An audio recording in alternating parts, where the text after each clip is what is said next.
Hello friends, ಎಲ್ಲರಿಗೂ ನಮಸ್ಕಾರ. ಶ್ರೀಕೃಷ್ಣ ಕ್ರಿಯೇಷನ್ಸ್ಗೆ ನಿಮ್ಮೆಲ್ಲರಿಗೂ ಸ್ವಾಗತ. ಇವತ್ತಿನ ಈ ವಿಡಿಯೋದಲ್ಲಿ ಈ ವರ್ಷ ವಸಂತ ಪಂಚಮಿ ಯಾವತ್ತು ಬಂದಿದೆ, ಈ ವಸಂತ ಪಂಚಮಿಯ ಮಹತ್ವವೇನು, ಹಾಗೆ ಯಾವ ರೀತಿ ಪೂಜೆ ಮಾಡಬೇಕು, ಯಾವ ಸಮಯದಲ್ಲಿ ಪೂಜೆ ಮಾಡಬೇಕು ಅನ್ನೋದೆಲ್ಲದನ್ನು ಕೂಡ ಈ ವಿಡಿಯೋದಲ್ಲಿ ತಿಳಿಸ್ಕೊಡ್ತಾ ಇದ್ದೀನಿ. ಹಾಗಾದರೆ ಇನ್ಯಾಕೆ ತಡ, ಬನ್ನಿ ವಿಡಿಯೋನ ಶುರು ಮಾಡೋಣ.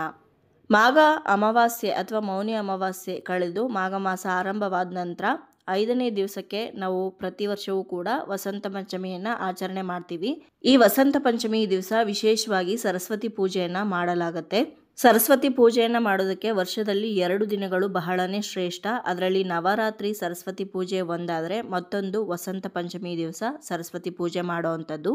ಹಾಗಾದರೆ ಇಷ್ಟೊಂದು ಮಹತ್ವವಿರುವಂಥ ಈ ವಸಂತ ಪಂಚಮಿ ಈ ವರ್ಷ ಯಾವ ದಿನಾಂಕದಂದು ಬಂದಿದೆ, ಹಾಗೆ ಯಾವ ಸಮಯದಲ್ಲಿ ಪೂಜೆಯನ್ನು ಮಾಡಬೇಕು ಅಂತ ಇವಾಗ ತಿಳ್ಕೊಳ್ಳೋಣ. ನೋಡಿ, ವಸಂತ ಪಂಚಮಿ ಈ ವರ್ಷ ಅಂದರೆ 2025ನೇ ಇಸ್ವಿಯಲ್ಲಿ ಫೆಬ್ರವರಿ 2ನೇ ತಾರೀಕು ಭಾನುವಾರದ ದಿವಸ ಬಂದಿದೆ. ಇನ್ನು ಪಂಚಮಿ ತಿಥಿ ಯಾವಾಗ ಆರಂಭವಾಗಿ ಯಾವಾಗ ಅಂತ್ಯಗೊಳ್ಳುತ್ತೆ, ಯಾವ ಸಮಯದಲ್ಲಿ ಪೂಜೆ ಮಾಡಬೇಕು ಅಂತ ಇವಾಗ ತಿಳ್ಕೊಳ್ಳೋಣ. ವಸಂತ ಪಂಚಮಿಯ ಪಂಚಮಿ ತಿಥಿ ಆರಂಭವಾಗುವಂಥದ್ದು ಫೆಬ್ರವರಿ 2ನೇ ತಾರೀಕು ಬೆಳಗಿನ ಜಾವ 6:44 ಆರಂಭವಾಗಿ ಫೆಬ್ರವರಿ 3ನೇ ತಾರೀಕು ಸೋಮವಾರದ ದಿನ ಬೆಳಗಿನ ಜಾವ 4:22 ಅಂತ್ಯವಾಗುತ್ತೆ. ಸಂಪೂರ್ಣವಾದಂತಹ ಪಂಚಮಿ ತಿಥಿ ಏನಿದೆ ಅದು ಫೆಬ್ರವರಿ 2ನೇ ತಾರೀಕು ಇರೋದ್ರಿಂದ ನೀವು ಸರಸ್ವತಿ ಪೂಜೆಯನ್ನು ಫೆಬ್ರವರಿ 2ನೇ ತಾರೀಕು ಭಾನುವಾರದ ದಿವಸನೇ ಆಚರಣೆ ಮಾಡಬೇಕಾಗತ್ತೆ.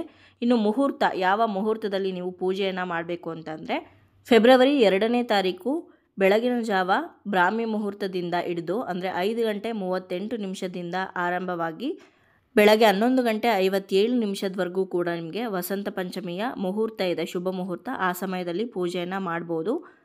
ಈ ವಸಂತ ಪಂಚಮಿ ಪೂಜೆಯನ್ನು, ಅದರಲ್ಲೂ ಸರಸ್ವತಿ ಪೂಜೆ ಆಗಿರೋದ್ರಿಂದ ಆದಷ್ಟು ಓದೋವಂತಹ ಮಕ್ಕಳನ್ನು ಕೂರಿಸಿ ಅವರು ಓದೋವಂಥ ಬುಕ್ಗಳನ್ನು ದೇವ್ರ ಮುಂದೆ ಇಟ್ಟು, ಅವರೇನಾದರೂ ಸಂಗೀತ ಕಲಿತಾ ಇದ್ದರೆ ಸಂಗೀತ ವಾದ್ಯಗಳನ್ನು ಕೂಡ ದೇವ್ರ ಮುಂದೆ ಇಟ್ಟು ಪೂಜೆಯನ್ನು ನೆರವೇರಿಸಬೇಕಾಗತ್ತೆ. ಮಕ್ಕಳ ಕೈಯಲ್ಲೇ ಮಾಡಿಸಿದ್ರೆ ತುಂಬಾ ಒಳ್ಳೆಯದು.